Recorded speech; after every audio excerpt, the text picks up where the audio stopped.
A música do Djonga que até hoje mais falou comigo se chama A Cor Púrpura. E ela começa assim: Querido Deus, uma pessoa me tocou sem eu querer e ainda me convenceu que eu gostava.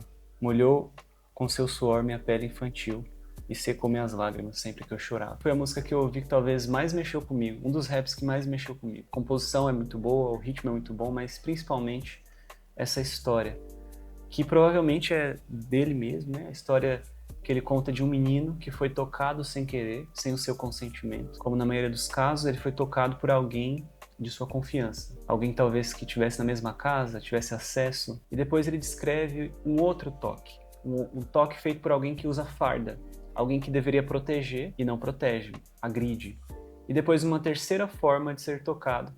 Dessa vez ele vê a violência diante dele. Ele diz que um homem matou outro homem por coisas que mamãe diz que são coisas de homem. E esse foi, digamos assim, o primeiro contato verdadeiro que ele teve com o que parece ser homem, como ele diz. E o mais pesado é essa conclusão. Ser homem é isso. Ele finaliza a primeira parte dizendo que havia se acostumado com essa violência, com esse jeito de ser. E não só isso, também ele diz que está reproduzindo o que ele entendeu que significa ser homem. Um garoto me tocou e era um chute, um soco. Disse meu pai que me ensinou. Achei aquilo um saco. Até tentei resolver de um jeito pouco fofo. Quando pude perceber, tinha me adaptado. Olha só que conclusão, olha só que fracasso de conclusão. Ser homem então envolve violência. Vem do impacto, vem do soco, vem do toque que não foi pedido. Vem da humilhação que não foi esquecida. E, infelizmente, eu conheço muitas histórias assim. Esse vídeo é sobre o que esse contato, o que esse toque faz com o homem. E também sobre o caminho para desfazer o que essa tragédia possível causou. Eu me chamo Johnny, eu sou psicólogo clínico, social também. E esse conteúdo, ele é um pouco mais sensível, mas se ele faz sentido para você, ou se você conhece alguém que pode se beneficiar disso, compartilha, curta o vídeo também e comenta aí o que você achou e, sei lá, se tem algum rap que você quer que eu faça um tipo de análise como essa, tá? Bom, a primeira parte, então, quando o menino passa por uma violência precoce, seja ela física, seja ela sexual, seja ela institucional, ou, às vezes, simplesmente pela negligência de quem deveria ter protegido e não protegeu, ele processa aquilo como um evento isolado. Na verdade, ele tira uma conclusão daquele evento isolado muito profundo acerca de si mesmo. Ou seja, uma conclusão: não existe proteção real. A conclusão é essa, que você está abandonado, está por conta própria. Essa é a mais devastadora das conclusões. Como se ele percebesse que tivesse alguma coisa errada dentro dele, que ele não merece ser amado, que ele não merece, enfim, ser cuidado. Infelizmente, ninguém ensina isso pra ele. O corpo traumatizado gera essa conclusão, digamos assim. E aí essa conclusão é reproduzida na forma como ele lida com as autoridades, como ele se relaciona com a intimidade, com o fato de ele entender que, por exemplo, ser vulnerável tem um custo muito alto. E aí ele toma uma decisão. Se dói ser o que sofre, eu vou ser o que impõe. Eu não vou ser o que sofre. E essa é a estratégia de sobrevivência mais lógica que um menino ferido pode encontrar. O problema é que essa estratégia, ela mata a sua humanidade. E o homem que emerge dessa estratégia é o homem que é capaz de tudo. É o homem que é invulnerável. É o homem que é o valentão. É o homem que, no final das contas, esconde o menino que está ferido, que está machucado. Então ele cria essa armadura. Essa armadura em que a vida anda.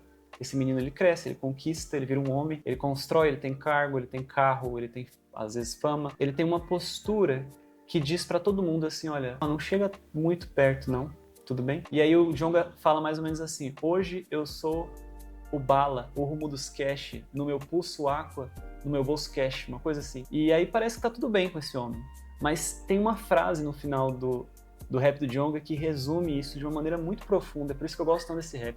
Ele diz assim: olha, eu não curei as minhas feridas, eu só escondi as marcas. Essa armadura, ela funciona. Ela mantém as pessoas à distância, ela mantém a humilhação longe, a possibilidade de ser humilhado longe, mas ela mantém o menino ferido lá dentro. Mas essa armadura também pede o contato real com as pessoas, com as relações, um contato real com a parceira que tenta se aproximar e parece ter uma parede, com um filho que precisa de uma presença, mas encontra só rigidez, ou com os amigos que parecem nunca ter acessado e conhecido realmente quem é esse homem, o que ele tem. Porque a mesma estrutura que protege é a estrutura que isola. É o homem que vai vivendo numa solidão que ele não consegue nomear. Também por acreditar que ele merece estar naquela solidão, porque afinal de contas ele é sujo, afinal de contas tem alguma coisa errada nele. E é porque é tão difícil nomear isso, é porque é tão difícil admitir isso, admitir essa dor, porque admitir essa dor, no final das contas, é voltar e ter contato com esse menino que sofreu. Mas como fazer isso se talvez naquele momento em que sofreu, ele jurou para si mesmo que nunca mais sofreria? E aí a música continua e a gente chega naquilo que seria a perpetuação da violência. E é interessante, porque o Djonga, ele descreve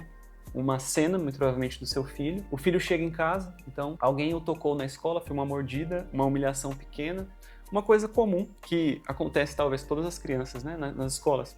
Mas qual que é a primeira reação que o Djonga, ele fala, como eu lírico aqui, ó, pega esse menino, faz seu nome, neguinho, você não vai ficar de piada na roda. Repara no que está acontecendo aqui. O pai está com pavor de acontecer com esse filho o mesmo que aconteceu com ele. Ele está com pavor de que esse filho seja o menino que ele foi, que ele passou a vida inteira tentando enterrar. Então ele ensina o único idioma que ele conhece, o idioma da armadura, da proteção, da reação. A música vai continuando e chega num grande ápice que, na minha opinião, faz dessa música um dos raps mais fantásticos que eu já ouvi. O filho dele chega dizendo que aconteceu isso e o Djonga fala assim, ó, faz seu nome, e ele diz, não, eu não vou fazer meu nome. E esse gesto silencioso do filho dele é quase como o filho dele dizendo assim, olha, eu me recuso a herdar essa dor que é sua. Alguma coisa acontece com esse homem. Esse pai agora, ele é encontrado por um menino encontrou outro menino. E aí o Djonga diz assim, eu nasci de novo, será o fim de um ciclo? Acho que alguém me tocou agora. Essa é a grande virada. O que desfaz isso? Não é a força de vontade do Djonga, não é a decisão racional, não é uma lista de hábitos e métodos e disciplina, e enfim. O que desfaz o trauma é o vínculo, é o contato com o real, com a presença real. Isso pode vir de um relacionamento que sustenta em vez de destruir. Isso pode vir de uma amizade que permite que você seja quem você é, mostre o que você tem tanta dificuldade de mostrar, ser vulnerável e não ser usado por isso. Pode vir de um processo terapêutico, às vezes, que consegue criar um espaço para que esse menino ferido apareça sem precisar de armadura. E existe uma dimensão disso que vai além, obviamente, do que a psicologia consegue nomear sozinha, porque o homem ferido precisa, no fundo, por baixo de tudo, não é apenas ser compreendido, escutado, mas ser tocado por uma bondade que é maior do que a dor que formou esse homem, que formou essa armadura. Uma bondade que não tem contrapartida, que não cobra, que não exige, que não usa. E permitir ser atravessado, digamos assim, por algo assim, é o ato mais corajoso que esse homem de armadura pode fazer. Porque exige exatamente o que a armadura foi construída para impedir. Existe algo na sua vida hoje que está tentando te tocar, tentando te alcançar de uma forma diferente, seja uma pessoa, um processo, um relacionamento, uma presença, e você não está deixando, como se tivesse uma barreira na sua frente. Não precisa responder isso agora para sua reflexão. E eu fecho com essa conclusão de que é possível, sim, ressignificar o trauma, mas isso vem, obviamente, de um trabalho que não é fácil, de um processo de conseguir se abrir. Mas eu acho que é muito importante, você que está até aqui, me acompanhando aqui no vídeo, se isso fez sentido para você, se você passou por histórias semelhantes a que o Djonga narra, saiba que existe sim uma forma de ser tocado de uma outra forma. Existe sim uma forma de ser tocado de um outro jeito, em que a sua vulnerabilidade é respeitada, a sua fragilidade é vista. Talvez, e eu espero, né, que esse vídeo possa ter aberto a sua mente, o seu coração, para você olhar por esse lado também. Espero que tenha feito sentido. Um abraço para você e até a próxima.